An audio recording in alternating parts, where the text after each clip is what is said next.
이 시간 안경승 교수님께서 새로운 습관 만들기라는 제목으로 은혜의 말씀 나눠주시겠습니다.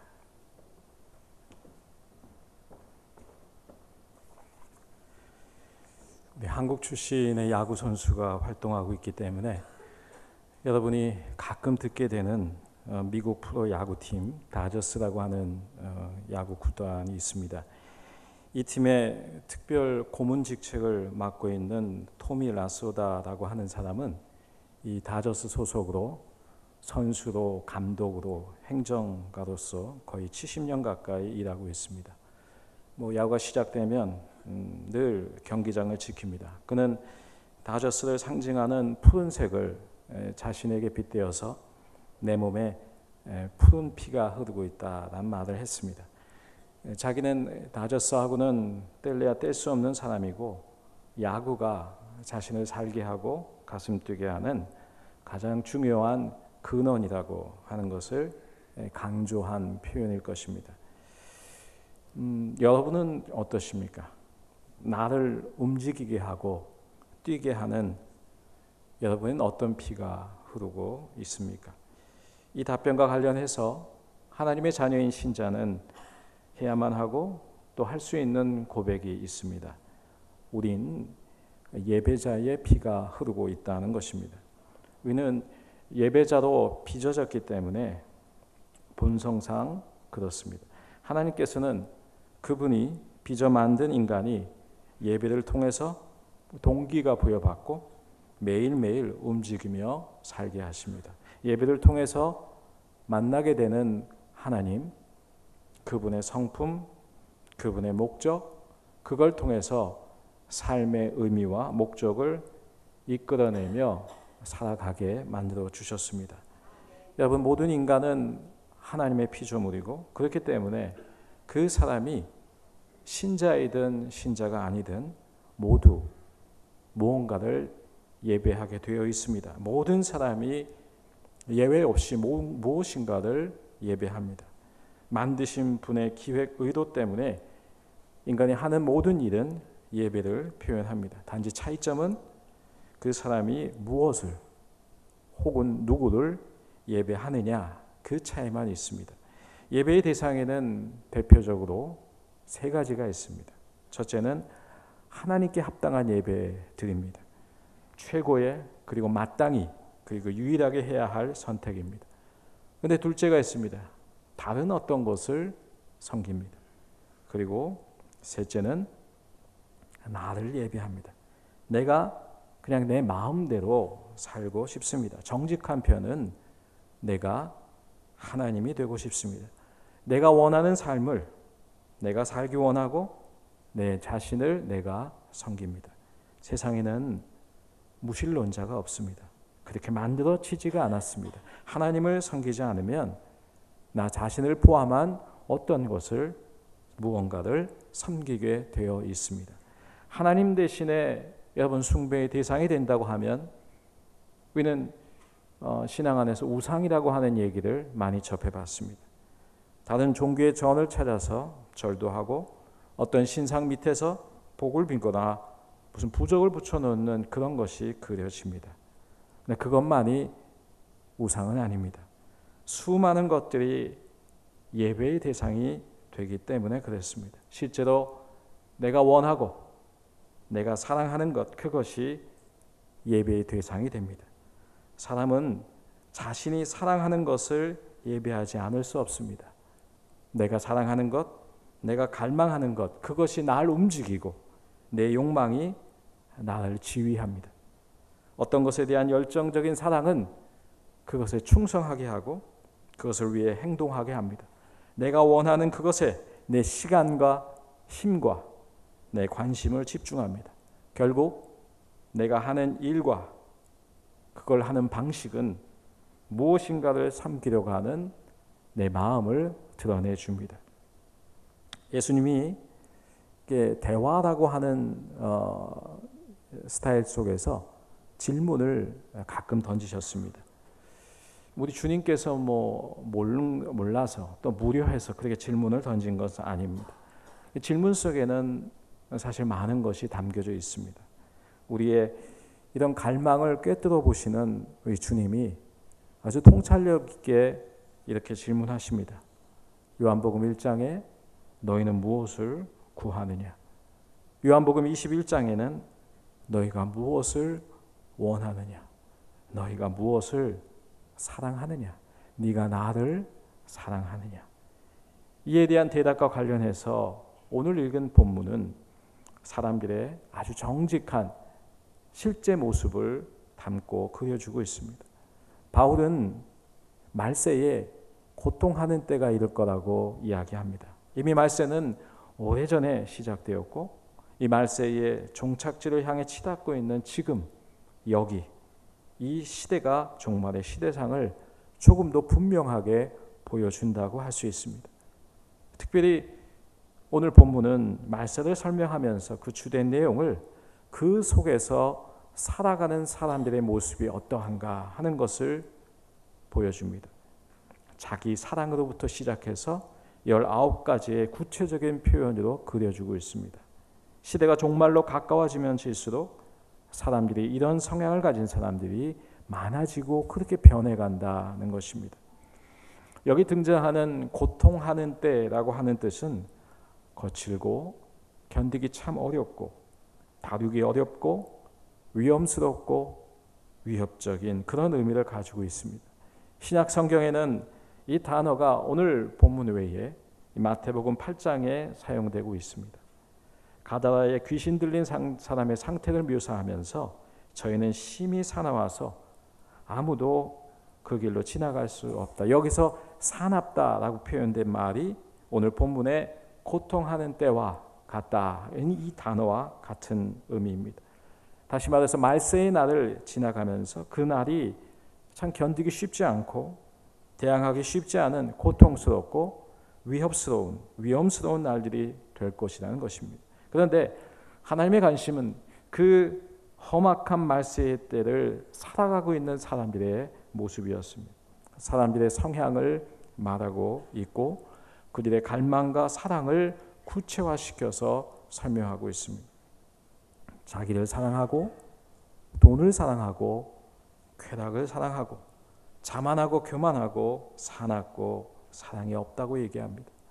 또 배반하고 우쭐대며 쾌락 사랑하는 것이 하나님 사랑하는 것보다 더하다고 묘사하고 있습니다.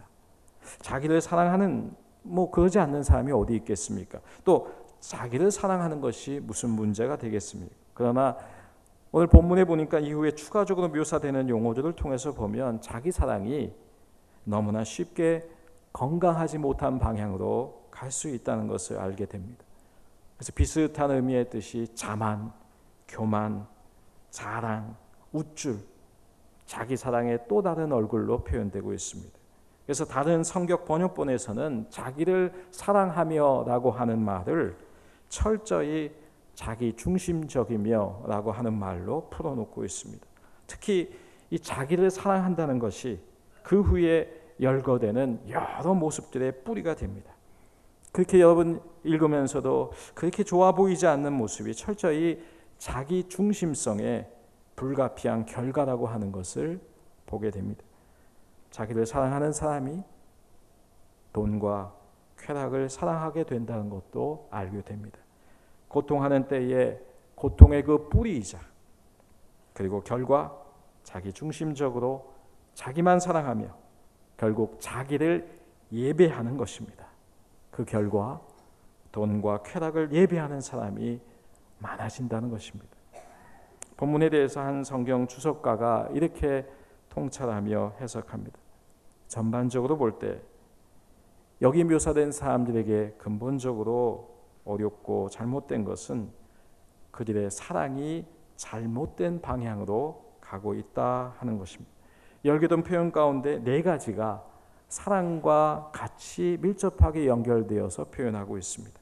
자기를 사랑하고 그리고 돈을 사랑하고 쾌락을 사랑한다. 그리고 하나님 사랑. 자기를 사랑하는 것에서 시작해서 마지막에 하나님을 사랑하지 않는 것으로 끝나고 있습니다. 여러분, 방향지워졌다는 것은 다른 말로 정향이라고 하는 말로 표현합니다. 방향이 정해져서 그것으로 마음을 모으고 행동하게 된다는 것입니다. 하나님을 사랑하는 방향으로 정해져서 가는 것이 아니고 대신에 그들의 사랑의 방향이 자기를 사랑하는 방향으로, 돈을 사랑하고 쾌락을 사랑하고 그 방향으로 향해 가고 있다는 것입니다. 하나님께서는 이 점을 엄중히 여기면서 문제를 제기해 주는 것입니다. 말세에 살고 있는 우리에게 주님이 묻습니다. 너희가 사랑하는 것이 무엇이냐? 너희가 구하고 원하는 것이 무엇이냐? 조금만 분별해 보면 내가 사랑하는 그것이 곧 나이다 라고 하는 부인하기 힘든 사실을 알게 됩니다. 내 바람, 내 갈망, 내 욕망이 날 움직이고 날 웃게 하고 날 울게 합니다. 그 갈망이 나란 존재를 만듭니다. 그것을 주님은 너무나 잘 아십니다. 우리는 예수님과 베드로가 나눴던 마지막 대화를 기억합니다. 이 제자에게 3번이나 동일하게 예수님은 질문하며 묻습니다. 너는 나를 사랑하느냐? 너는 날 사랑하느냐? 정말 너가 나를 사랑하느냐? 이 질문에 우리 역시 주님 사랑합니다. 고백하고 싶고 또 그렇게 고백합니다. 우린 절대 물질로 그냥 이루어진 존재가 아닙니다. 영적인 존재고 인간의 가장 깊은 욕구는 이 영적인 부분에서 나옵니다. 우리는 의미에 굶주려 있고 사랑에 목말라 있고 구원을 간구하고 있습니다. 우리에게 있어서 모든 소원에는 한 가지 공통 분모가 있습니다. 실제로 우리가 진정으로 원하는 것은 하나님이라는 것입니다. 모든 세계가 하나님에 의해 만들어졌고 내 몸과 영혼을 창조하심으로 세상은 시작되었습니다. 하나님과 관계가 맺어지고 그분을 사랑하고 그분을 예배하는 것은 우리 존재의 피와 같고 그것이 생명이고 복입니다. 그러나 안타깝게도 우리의 바람이 쉽게 왜곡되어 버릴 때가 있습니다. 살펴보고 주의해야 합니다.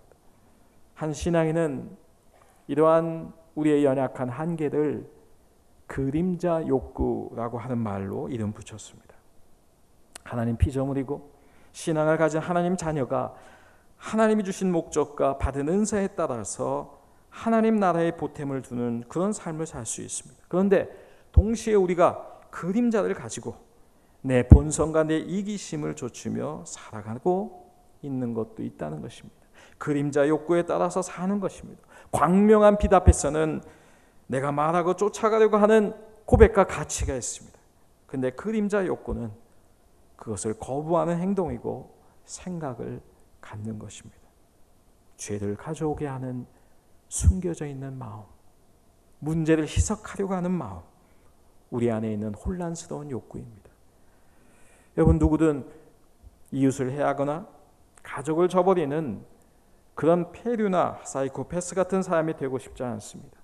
노골적으로 드러난 악이나 손가락질 받을 만한 죄에 대해서는 다들 조심합니다. 어떤 때는 단호하게 거부하며 싸울 준비도 되어 있습니다.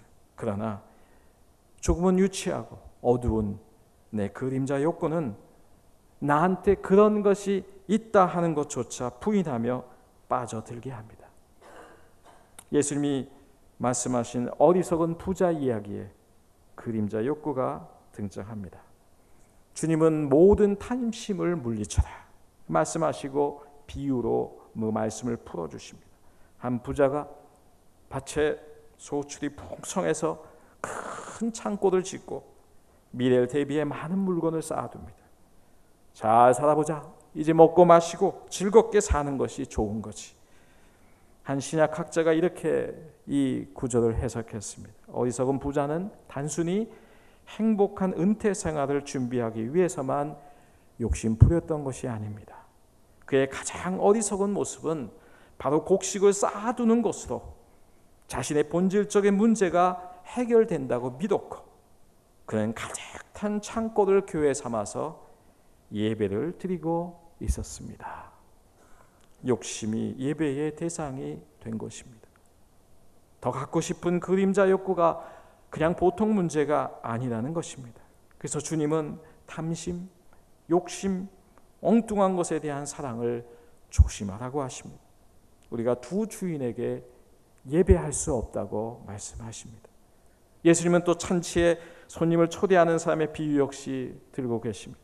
초대받은 사람들이 초대해 올 수 없다고 얘기합니다. 첫 번째 사람이 이렇게 얘기합니다. 내가 밭에 샀는데 가서 둘러보아야 하겠습니다. 좀 양해해 주십시오. 또 한 사람은 이렇게 얘기합니다. 내가 소를 10마리를 샀는데 밭에 있는 이것들 좀 돌아봐야겠습니다. 부디 양해해 주십시오. 여러분, 지금 시대에는 우리 식으로 표현하면 이것입니다. 내가 막 집을 하나 샀는데 아직 잘 들여다보지 못했습니다. 지금 가서 좀 살펴보겠습니다. 이번에 돈 좀 들어서 자동차를 새로 사기로 했는데 가서 좀 봐야겠습니다. 이들이 잔치에 오기를 거부하는 진짜 이유는, 다시 말해서 하나님을 자기 삶에 받아들이기를 거부하는 진짜 이유는 다른 것에 대한 갈망 때문이었습니다. 하루는 젊은 청년이 또 예수님을 찾아가 영생에 대해 조언을 구했습니다. 잠시 이야기를 나눈 후 예수님은 해결책을 제시합니다. 가서 네가 가진 것을 다 팔아서 가난한 사람에게 나누어 줘라. 그런 후에 와서 나를 따르라. 젊은이는 슬픈 얼굴이 되어서 예수님으로부터 떠나갔습니다. 그에게는 재물에 대한 갈망을 풀어내는 것이 우리 역시 워낙 어려운 숙제였습니다. 여러분은 빛이 모든 것을 비추지 못하고 빛이 있으면 그림자가 생기듯 우리에게 그림자가 있습니다. 여러분, 어떻게 해야 하겠습니까? 우리에게 드리워진 그림자 욕구가 무엇인지 정직하게 밝혀내는 것이 출발점입니다. 그 실체가 무엇인지 제대로 알면 알수록 내가 여기에 투자하면 안 되겠구나 깨달을 수 있습니다. 하나님의 자녀의 영혼은 그림자 가지고 채울 수 없습니다. 항상 갈증을 느낄 수밖에 없습니다. 그런데 이런 것이 있습니다. 설사 이런 그림자 욕구가 문제라고 여기고 생각하고 안타깝게 생각하는데도 저 깊은 곳에서는 이 갈망을 던져버릴 생각을 잘 하지 않는다는 것입니다. 그리고 그 갈망을 숨기고 싶습니다. 내가 사랑하는 그것이 여러분 바로 나입니다. 그게 재산이 될 수도 있고 돈이, 외모, 권력 또는 나만 아는 그 욕심이 될 수 있습니다. 우리는 이것들이 우리의 삶을 채워준다고 생각합니다. 잠시 버팀목 역할을 합니다. 하지만 우리의 삶을 마칠 때 저 하늘에 있는 모든 것을 다 주인에게 돌려줘야 합니다. 빌려서 쓴 것이기 때문에 그렇습니다. 여러분, 모노폴리라고 하는 게임이 있습니다. 역사상 가장 많이 팔린 보드 게임 중에 하나가 모노폴리고 일명 부동산 게임이라고 얘기합니다. 게임 속에서 내가 아무리 부자가 돼도 그리고 남은 파산이 되어도 여러분, 게임이 끝난 후에는 모든 걸 다 상자에 다시 넣어야 합니다. 우리 것이 아니기 때문에 그렇습니다. 그림자 욕구를 알아야 하는 중요한 이유가 여기 있습니다. 그걸 점검하지 않으면 우리는 살아왔던 대로 살아가기 때문에 그렇습니다. 다시 말해 습관이 되어버립니다. 여러분, 물질주의가 돈이 문제라고, 아니 돈은 참 저도 사랑합니다. 근데 돈은 항상 우리에게 항상 우상으로 마치 예배의 대상과 같이 우리의 마음을 빼앗기게 할 때가 참 많습니다. 그래서 물질에 집착하는 사람이 되는 거 원치 않는다고 조심하는데 여전히 더 많은 것을 원하는 삶은 똑같습니다. 자기중심적이고 어두운 그림자 욕구가 얼마나 자주, 얼마나 습관적으로 굳어가는지 모릅니다. 그 압도하는 습관의 힘에 의해서 매일매일 살아가고 거기에 빠져들어갑니다. 그래서 하나님의 자녀가 느껴야 할 갈증조차 느끼지 못하고 살아갑니다. 오늘 본문은 이런 사람들에 대해서 경건의 모양은 있는데 경건의 능력은 없다고 표현하고 있습니다. 여러분, 습관이 된다는 것은 생각하지 않은 채로 작동하고 반복한다는 것입니다. 여러분, 이건 마치 자동 유도 장치나 자동 항법 장치와 같습니다. 자동 항법 장치는 비행기가 운행되는데 의식적으로 행동하는 인간 조종사의 개입이 거의 없는 것입니다. 그 현대의 그 거대하고 정교한 여행기가 자동으로 조종됩니다. 내 인생 여정도 그렇게 습관처럼 살 수 있습니다. 그냥 살아왔던 것처럼 그냥 습관처럼 또 갑니다. 또 달리 비유하면 운전하는 것하고 유사합니다. 운전에 익숙해진 사람은 운전을 어떻게 해야 한다는 것을 생각하지 않고 운전합니다. 운전에서 필요한 복잡한 행동이 이 수면 아래 차원에서 관리되고 있습니다. 이 자동적인 습관의 힘이 우리의 뼛속에 새겨지고 삶의 방식이 되고 그렇게 세상을 살아가는 것입니다. 여러분, 무엇을 사랑하고 어떻게 사랑하느냐가 습관화됩니다. 우리가 진정으로 무엇을 예배하고 있는지를 살펴보려면 내 평상시의 습관을 보면 나옵니다. 이것을 분별하지 않고 살아간다면 교회에서 예배는 드렸는데 실제 생활에서는 다른 것을 예배하고 다른 것을 사랑하며 살아가는 것과 같습니다. 주일에 하나님의 말씀으로 공고는 받지만 마치 의사의 말을 듣기는 해도 의사의 지시대로 하지 않는 환자처럼 살아갑니다. 우리는 생각하는 피조물일 뿐만이 아니고 습관의 피조물입니다. 오늘 본문 읽지는 않았지만 7절에 이런 말씀이 있습니다. 항상 배우나 끝내 진리의 지식에 이를 수 없다.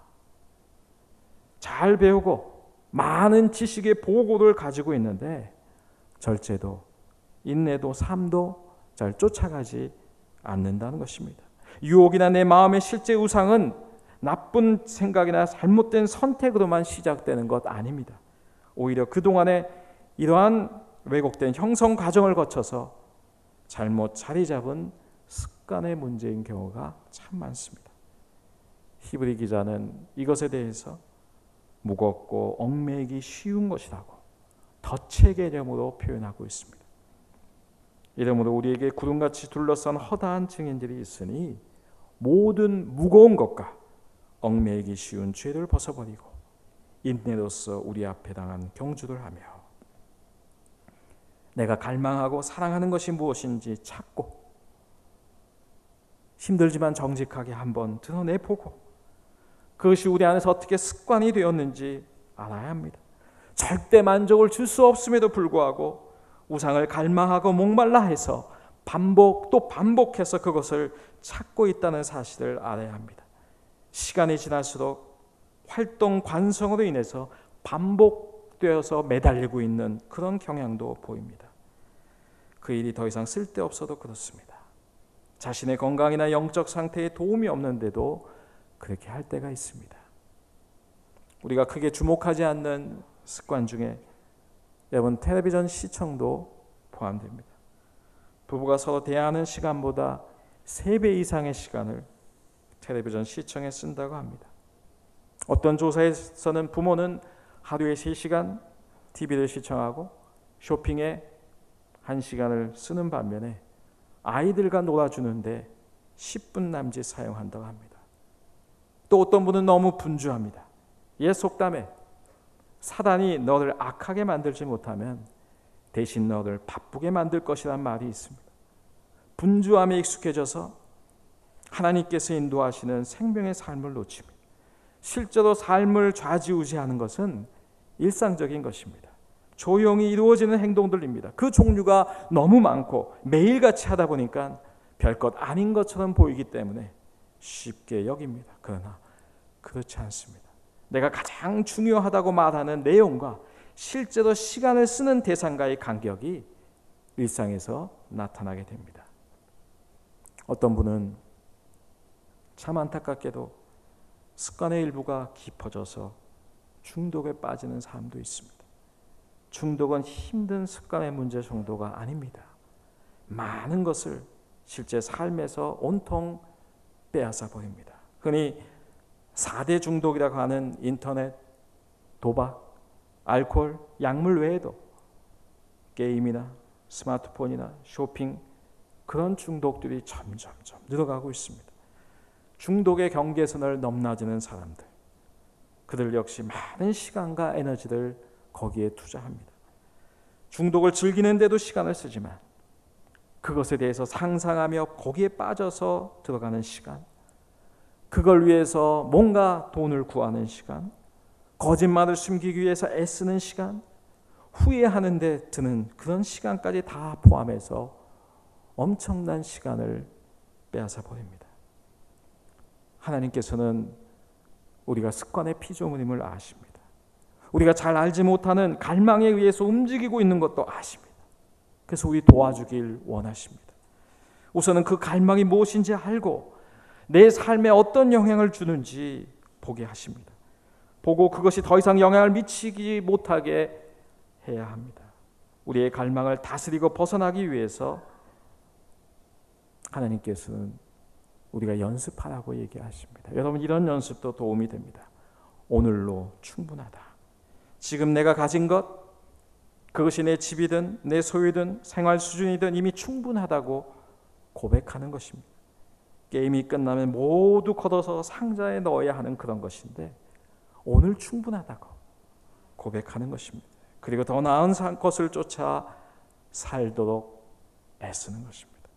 우리는 오늘 지금 만족할 수 있도록 되어 있습니다. 만족은 우리가 충분히 가졌다고 얻어지는 것이 아니고 우리가 생각하는 것에 따라서 얻어지고 새로운 연습을 통해서 충족되는 것입니다. 바울은 이렇게 고백합니다. 내가 가진 것에 만족하고 있으며 또 어떤 환경에서도 감사하는 법을 배웠습니다.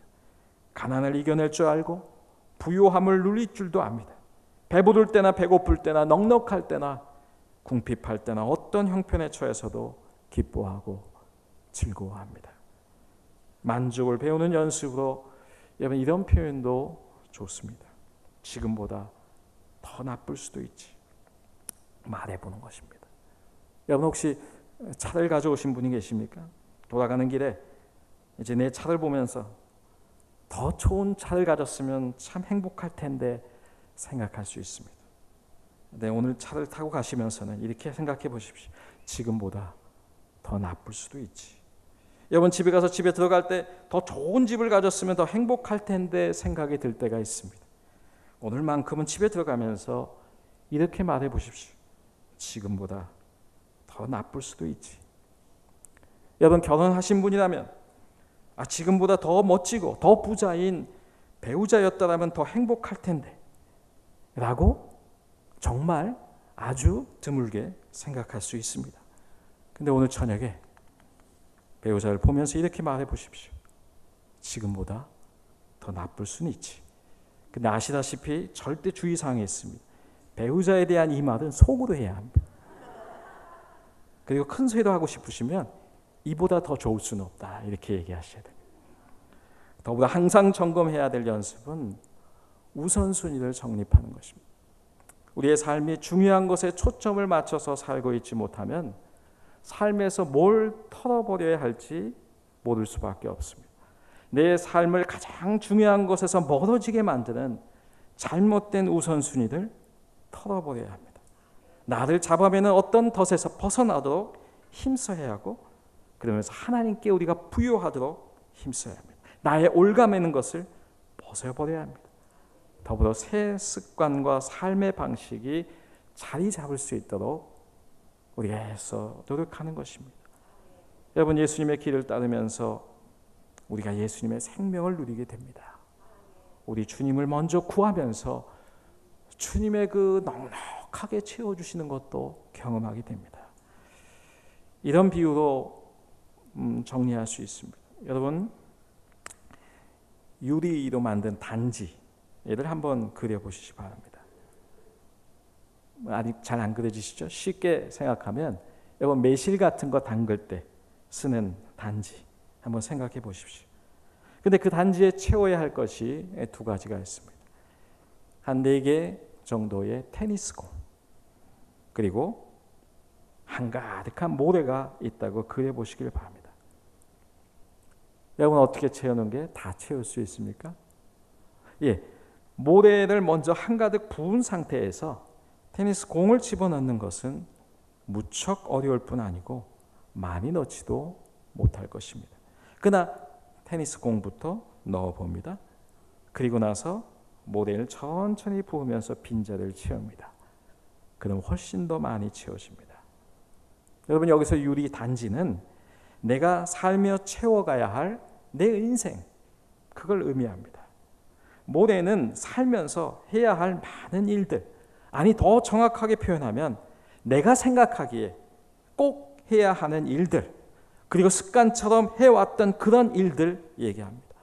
내 테니스공은 하나님의 자녀라면 우선순위를 둬야 할 가치, 우선순위를 두고 감당해야 할 마음, 해야 할 일들입니다. 내가 분주하게 해야 할 일들로, 내가 생각하기에 분주한 것들로 내 인생을 채워나가면 내 인생의 단지에 모래는 점점점 쌓여가는데 정작 들어가야 할 테니스 공은 들어갈 공간이 없어집니다. 여러분, 실질은 참 심각한 처지에 빠지는 것입니다. 테니스 공이 먼저 들어간 후에 모래 역시 넉넉히 들어갈 수 있습니다. 다시 말해 가장 중요한 것부터 채우는 것은 삶을 온전하게 채워주기 위한 아주 자연스러운 순서입니다. 우선순위를 두고 살아가면서 적절하게 삶의 템포와 내용을 조절해 갈 수 있습니다. 여러분, 그 유리 단지 안에 들어가야 할 테니스 공이 뭐가 같습니까? 신자의 삶의 우선순위가 되어야 되는 것이 무엇입니까? 적어도 세 가지 동의하고 또 우리가 생각하게 됩니다. 첫째는 하나님과 동행하며 함께하는 것입니다. 삶의 분주함을 뒤로하고 잠깐이라도 여러분 각자에게 맞는 가장 적절한 시간을 내어서 하나님과 단둘이 함께하는 공간과 시간을 갖는 것입니다. 물가에 심겨진 나무가 시들지 않고 생명으로 풍성하는 것, 여러분 죄와 습관을 이겨내는 것, 힘, 그 힘 여기에 있습니다. 하나님과 함께하는 것. 또 하나의 테니스 공은 여러분 사람들입니다. 가족과 이웃과 믿음의 사람들과 관계 맺고 함께 누리며 사는 것입니다. 근데 이건 거기에 투자와 시간을 요구합니다. 관계는 무치 전자레인지의 음식처럼 속성으로 처리할 수 없습니다. 관계는 쉽게 만들어지지 않습니다.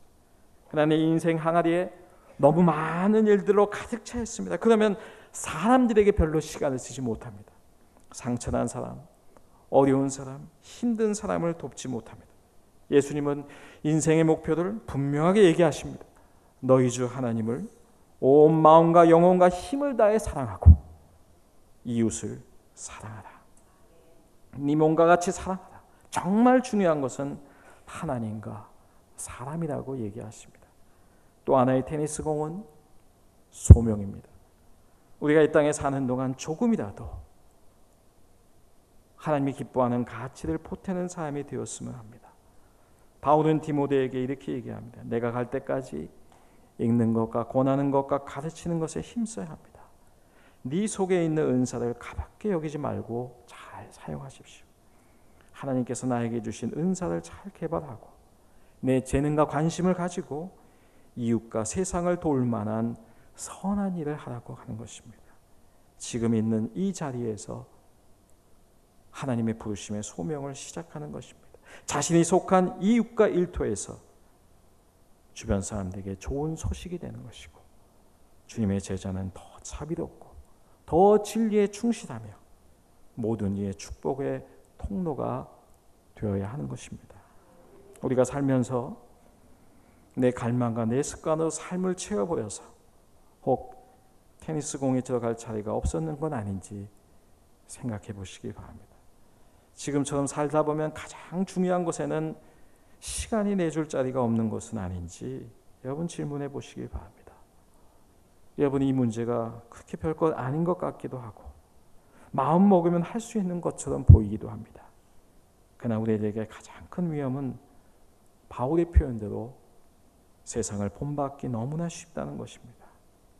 이 위험은 우리가 평범하고 문제를 만들지 않고 더 나아가 존경까지 받고 있다 해도 여전히 바쁘고 피곤하고 인간 중심적인 삶에서 벗어나지 못할 수 있다는 뜻과 같습니다. 이런 하나님의 자녀의 모습은 정말로 슬픈 것입니다. 하나님께서는 우리가 잘못 형성된 습관의 피조물이고 실제로 그것을 예배하기 쉽다는 것을 아십니다. 우리의 사랑을 재형성하고 다시 고백하고 우리 주님을 좇기를 원하십니다. 그래서 성령을 통해서 도와주기 원하십니다. 그리고 변화시키시는 성령의 사역이 가장 강력하고 열정적으로 이루어지는 장소와 시간이 여러분 예배하는 시간입니다. 예배는 그저 우리가 뭔가를 하는 것이 아닙니다. 예배에서 정말로 활동하시며 일하시는 분은 우리 하나님이십니다. 하나님께서 우리에게 뭔가를 지금 행하고 있고 계십니다.